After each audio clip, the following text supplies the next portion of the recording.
ओम शांति। 18 जनवरी की बाबा की मुरली। 18 जनवरी पिताश्री जी के पुण्य स्मृति दिवस पर सुनाने के लिए बाप दादा के मधुर महावाक्य। मीठे बच्चे, बाप की दिल अंदर बच्चों को सदा सुखी बनाने की फर्स्ट क्लास आस रहती है। बाप यही चाहते हैं कि मेरे बच्चे लायक बन स्वर्ग के मालिक बने। ओम शांति। बच्चे जानते हैं अभी भगवान सन्मुख बैठकर हमको ज्ञान के गीत सुनाते हैं व ज्ञान की डांस कराते हैं। इस ज्ञान डांस से तुम देवताओं माफिक सदा सुखी और हर्षित रहेंगे। भगवान को ही बेहद का बाप व विश्व का रचयिता कहा जाता है। आत्मा समझती है बाबा हमारे लिए स्वर्ग की सौगात लाए हैं, वही रचयिता हैं। स्वर्ग का मालिक बनाने के लिए राजयोग सिखाते हैं। कहते हैं बाप को और विश्व के मालिक बने को याद करो। बाप बेहद का मालिक है तो जरूर बेहद की बड़ी दुनिया ही रचेंगे। तुम बच्चों के लिए सारी विश्व ही घर है, अर्थात पार्ट बजाने का स्थान है। बेहद का बाप आकर के बेहद का विश्व अथवा घर बनाते हैं, वह है स्वर्ग। तो ऐसे बाप का बच्चों को कितना शुक्रिया मानना चाहिए। विश्व का रचयिता बाप डायरेक्ट समझा रहे हैं, हम तुमको विश्व का मालिक बनाने आया हूँ, तो तुम्हारा स्वभाव बहुत फर्स्ट क्लास चाहिए। तुम्हारी चलन ऐसी होनी चाहिए जो सब कहे यह तो जैसे देवता है। देवताएं नामी ग्रामी हैं, कहते हैं इनका स्वभाव एकदम देवताई है, बिल्कुल मीठे शांत स्वभाव के हैं। तो ऐसे बच्चों को बाप भी देख खुश होते हैं। बाबा स्वर्ग का मालिक बनाने आते हैं तो तुम्हें कितना मददगार बनना चाहिए। सर्विस में आपे ही लग जाना चाहिए। ऐसे नहीं मैं थक गया हूँ, फुर्सत नहीं है। समय पर सब काम करने में कल्याण है। यज्ञ सर्विस का इजाफा शिव बाबा देते हैं। बाबा बच्चों की दैवी चलन देखते हैं तो कुर्बान जाते हैं। तुम बच्चे इस पढ़ाई से कितनी ऊंची कमाई करते हो। तुम पद्मा पदम पति बनते हो। बाबा तुम्हें कितना धनवान बनाते हैं।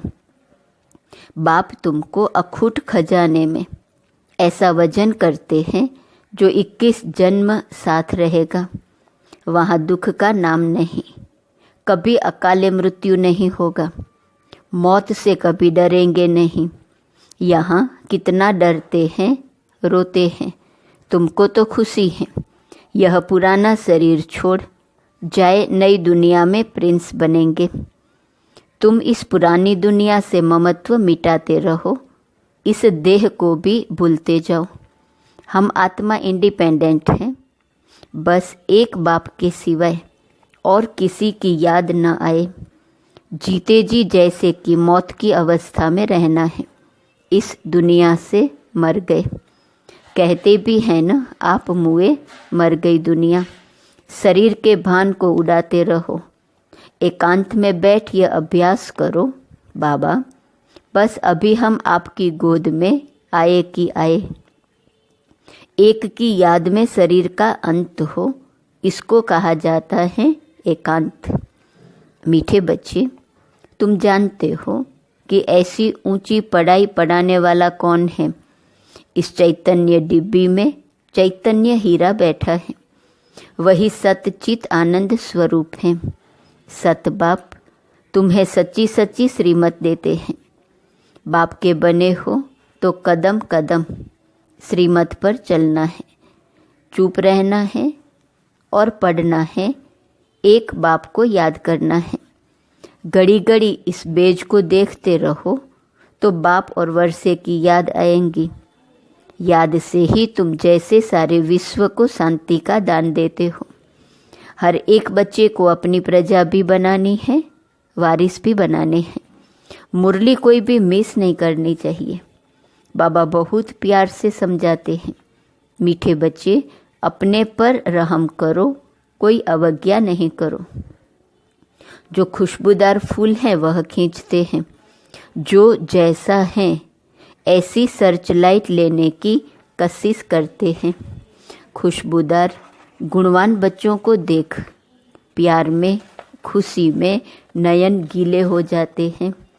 कुछ तकलीफ होती है तो बाबा सर्चलाइट देते हैं, समझा? जो जैसा है ऐसी बाबा से सर्चलाइट लेने की कोशिश करते हैं। बाबा की सर्चलाइट उन बच्चों को मिलती है। बाबा कहते हैं जो खुशबूदार गुणवान बच्चे हैं उनको देखकर बाबा के भी प्यार में, खुशी में नयन गीले हो जाते हैं, और कुछ तकलीफ होती है तो बाबा सर्चलाइट देते हैं। बाबा समझाते हैं, मीठे बच्चे, तुम्हें इस पुरानी दुनिया में कोई भी आशा नहीं रखनी है। अब तो एक ही श्रेष्ठ आस रखनी है कि हम तो चले सुखधाम। कहाँ भी ठहरना नहीं है, देखना नहीं है, आगे बढ़ते जाना है। एक तरफ ही देखते रहो तब अचल अडोल स्थिर अवस्था रहेंगी। अब यह दुनिया ख़त्म होनी ही है, इसकी बहुत सीरियस हालत है। इस समय सबसे अधिक गुस्सा प्रकृति को आता है, इसलिए सब खलास कर देती है। तुम जानते हो यह प्रकृति अभी अपना गुस्सा जोर से दिखाएंगी, सारी पुरानी दुनिया को डुबो देंगी। अर्थक्वेक में मकान आदि सब गिर पड़ेंगे, अनेक प्रकार से मौत होंगे। यह सब ड्रामा का प्लान बना हुआ है, इसमें दोष किसी का भी नहीं है। विनाश तो होना ही है, इसलिए तुम्हें इससे बुद्धि का योग हटा देना है। तुमने तो अपना सब कुछ इंश्योर कर दिया है, इसलिए तुम्हें किसी भी प्रकार की चिंता नहीं। तुम्हारा सब कुछ सफल हो रहा है। अब तुम कहेंगे, वाह सतगुरु वाह, जिसने हमको यह रास्ता बताया है। वाह तकदीर वाह, वाह ड्रामा वाह। तुम्हारे दिल से निकलता शुक्रिया बाबा आपका, जो हमारे 2 मुट्ठी चावल लेकर हमें सेफ्टी से भविष्य में 100 गुना रिटर्न देते हो। परंतु इसमें भी बच्चों की बड़ी विशाल बुद्धि चाहिए। बच्चों को अथाह ज्ञान धन का खजाना मिलता रहता तो अपार खुशी होनी चाहिए न। जितना हृदय शुद्ध होगा तो औरों को भी शुद्ध बनाएंगे। योग की शक्ति से ही हृदय शुद्ध बनता है। तुम बच्चों को योगी बनने बनाने का शौक होना चाहिए। अगर देह में मोह है, देह अभिमान रहता है, तो समझो हमारी अवस्था बहुत कच्ची है। देही अभिमानी बच्चे ही सच्चा डायमंड बनते हैं। इसलिए जितना हो सके देही अभिमानी बनने का अभ्यास करो। बाप को याद करो। बाबा अक्सर सबसे बहुत मीठा है। बाप बड़े प्यार से बच्चों को पलकों पर बिठाकर साथ ले जाएंगे। ऐसे बाप की याद के नशे में चकनाचूर होना चाहिए। बाप को याद करते करते खुशी में ठंडे ठार हो जाना चाहिए। जैसे बाप अपकारियों पर उपकार करते हैं, तुम भी फॉलो फादर करो, सुखदाई बनो। बाप की दिल अंदर बच्चों को सदा सुखी बनाने की कितनी फर्स्ट क्लास आस रहती है कि बच्चे लायक बन स्वर्ग के मालिक बने। तुम बच्चे अभी ड्रामा के राज को भी जानते हो। बाप तुम्हें निराकारी, आकारी और साकारी दुनिया का सब समाचार सुनाते हैं। आत्मा कहती है, अभी हम पुरुषार्थ कर रहे हैं नई दुनिया में जाने के लिए। हम स्वर्ग में चलने लायक जरूर बनेंगे, अपना और दूसरों का कल्याण करेंगे। अच्छा, बाप मीठे बच्चों को समझाते हैं। बाप दुख हरता सुख करता है, तो बच्चों को भी सबको सुख देना है। बाप का राइट हैंड बनना है। ऐसे बच्चे ही बाप को प्रिय लगते हैं। शुभ कार्य में राइट हाथ को ही लगाते हैं। तो बाप कहते, हर बात में राइटियस बनो, एक बाप को याद करो, तो फिर अंतमति सोगति हो जाएंगी। इस पुरानी दुनिया से ममत्व मिटा दो, यह तो कब्रिस्तान है। धंधाधोरी बच्चों आदि के चिंतन में मरे तो मुफ्त अपनी बर्बादी कर देंगे। शिव बाबा को याद करने से तुम बहुत आबाद होंगे। देह अभिमान में आने से बर्बादी हो जाती है, देही अभिमानी बनने से आबादी होती है। धन की भी बहुत लालच नहीं रखनी चाहिए। उसी फिक्रात में शिव बाबा को भी भूल जाते हैं।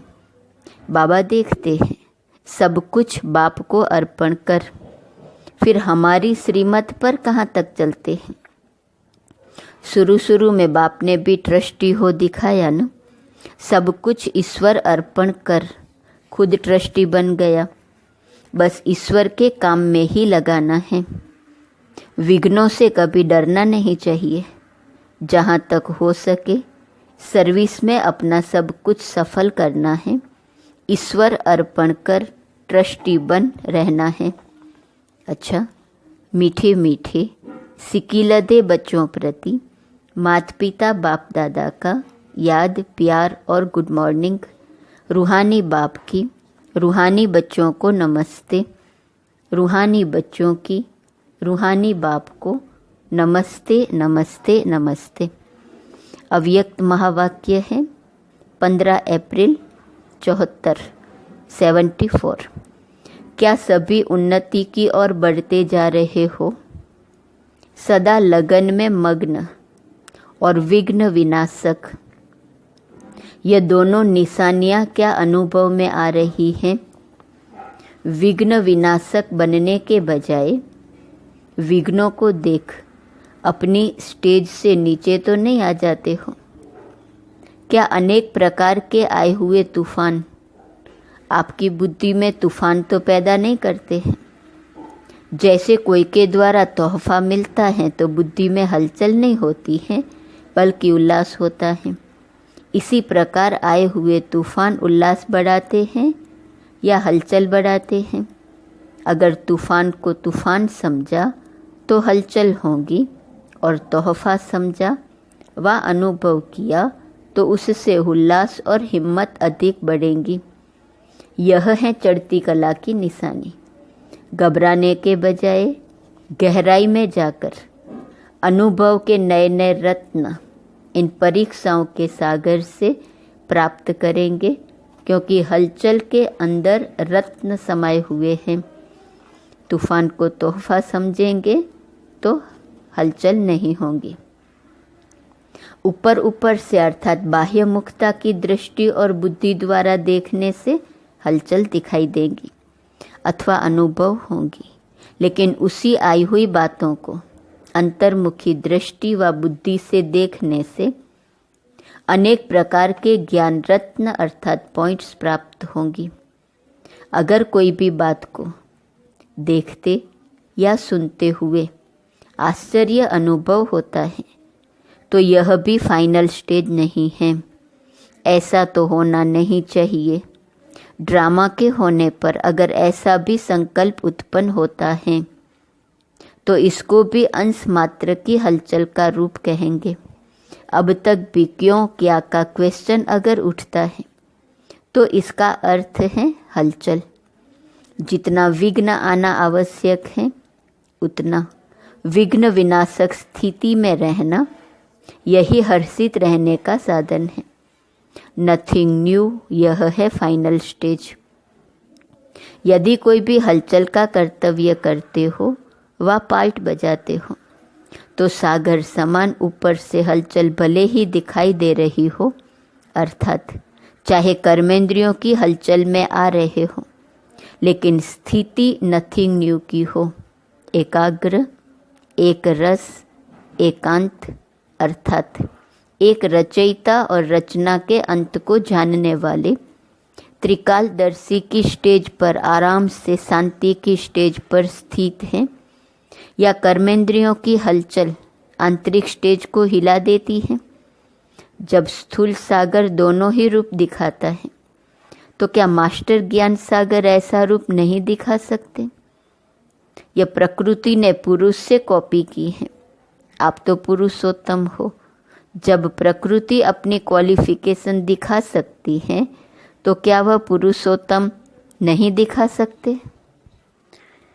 अभी समय अति की तरफ बढ़ रहा है, सभी तरफ अति दिखाई पड़ रही है, अंत की निशानी अति है।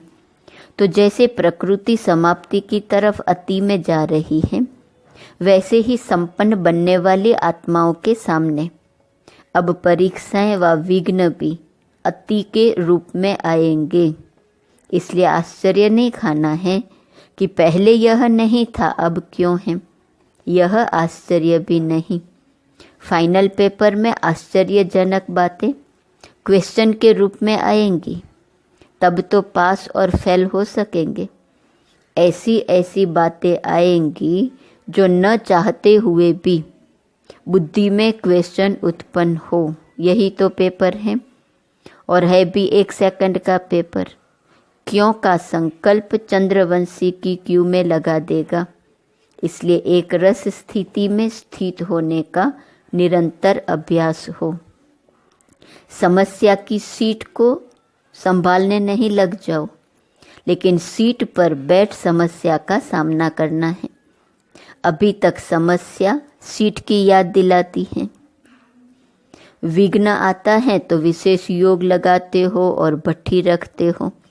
इससे सिद्ध होता है कि दुश्मन ही शस्त्र की स्मृति दिलाते हैं, लेकिन स्वतः और सदा स्मृति नहीं रहती।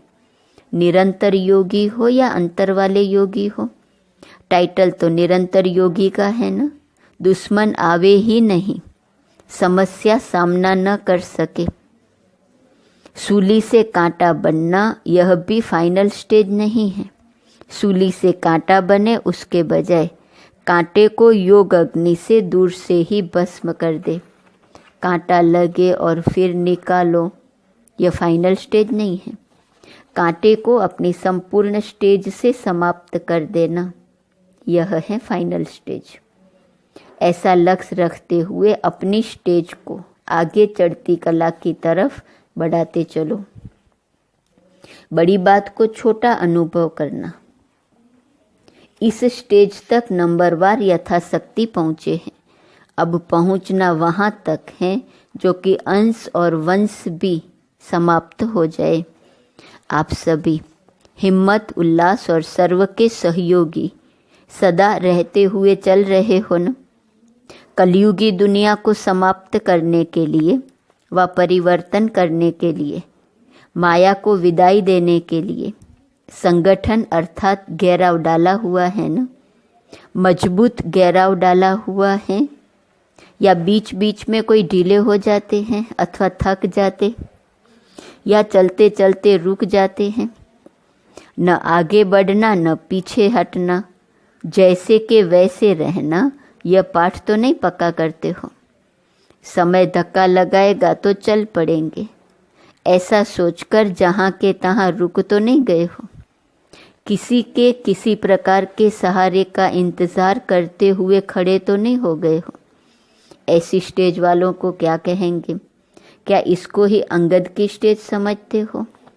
अगर ऐसे रुक गए तो फिर लास्ट वाले फास्ट चले जाएंगे। जब भी पहाड़ों पर बर्फ गिरती है और जम जाती है तो रास्ते रुक जाते हैं। फिर उस बर्फ को गलाने के लिए व उसे हटाने के लिए पुरुषार्थ करते हैं। यहाँ भी अगर बर्फ के माफिक जम जाते हो तो इससे सिद्ध होता है कि योग अग्नि की कमी है। योग अग्नि को तेज करो तो रास्ता क्लियर हो जाएगा। मिली हुई हिम्मत और उल्लास के पॉइंट्स बुद्धि में दौड़ाओ तो रास्ता क्लियर हो जाएगा। पुरुषार्थ की गति में अंगद बनो, माया से हार खाने में अंगद नहीं बनो, विजयी बनने के लिए अंगद बनो। अच्छा, ऊंचते ऊंच बाप द्वारा पालना लेने वाले, विश्व की पालना करने वाले, विष्णु कुल की श्रेष्ठ आत्माएं, प्रकृति को परिवर्तन करने वाली पुरुषोत्तम आत्माएं, विश्व के आगे साक्षात मूर्त प्रसिद्ध होने वाली आत्माएं, योगी तो आत्माओं के प्रति बाप दादा का याद, प्यार और गुड मॉर्निंग।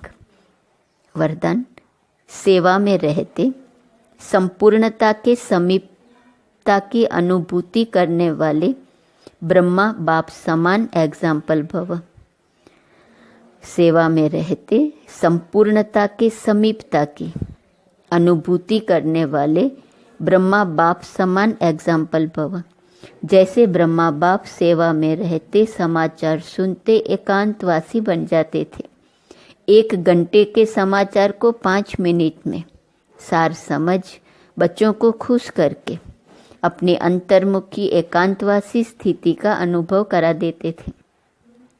ऐसे फॉलो फादर करो। ब्रह्मा बाप ने कभी नहीं कहा कि मैं बहुत बिजी हूँ, लेकिन बच्चों के आगे एग्जाम्पल बने। ऐसे समय प्रमाण अभी इस अभ्यास की आवश्यकता है। दिल की लगन हो तो समय निकल आएगा और अनेकों के लिए एग्जाम्पल बन जाएंगे।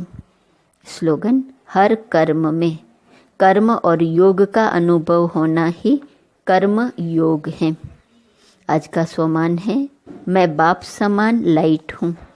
अव्यक्त इशारे की पॉइंट 18 जनवरी। सदा यही लक्ष्य याद रहे कि हमें बाप समान बनना है। तो जैसे बाप लाइट है वैसे डबल लाइट। औरों को देखते हो तो कमज़ोर होते हो, इसलिए सी फादर फॉलो फादर करो। उड़ती कला का श्रेष्ठ साधन सिर्फ एक शब्द है, सब कुछ तेरा। मेरा शब्द बदल तेरा कर दो। तेरा हूँ तो आत्मा लाइट है, और जब सब कुछ तेरा है तो लाइट बन गए। आज की ब्रह्मा बाबा की विशेषता गुरुवार, आत्मिक स्मृति और दृष्टि। उसका पुरुषार्थ है, मैं आत्मा हूँ और हर एक व्यक्ति को आत्मा के रूप में देखकर आत्मिक स्थिति का ही, आत्मिक दृष्टि और स्मृति का ही निरंतर चिंतन करना है। ओम शांति।